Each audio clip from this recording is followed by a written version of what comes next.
suis aujourd'hui sur l'événement pour parler de cette méthode qu'on a créée et qu'on utilise chez Incube qui s'appelle le design énergétique, une sorte de contre-pied par rapport aux méthodes énergétiques conventionnelles. Pendant une grosse dizaine d'années, j'ai pratiqué les méthodes conventionnelles pour arriver à la conclusion qu'on arrivait quand même souvent à des impasses ou à des problèmes insolubles, des problèmes de plus en plus flagrants, de plus en plus répandus ces dernières années. Il s'agit de reconstruire les méthodes de pensée, les méthodes de conception, les méthodes d'intervention également.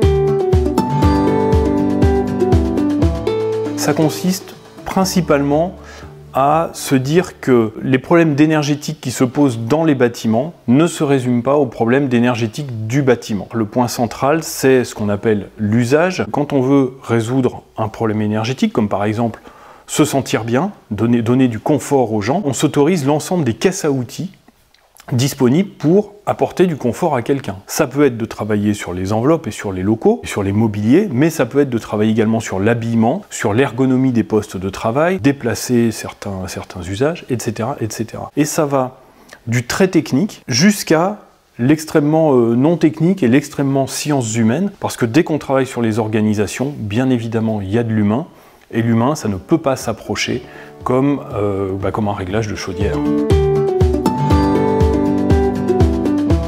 Aujourd'hui, on travaille principalement sur du bâtiment existant, parce que peut-être les besoins les plus criants sont dans les locaux existants. On a décidé très tôt, par exemple, qu'on ne ferait plus d'habitat individuel neuf. On n'intervient d'ailleurs pas que sur des bâtiments, on intervient sur des extérieurs, on intervient sur des festivals de musique, par exemple, où il y a des sujets énergétiques majeurs.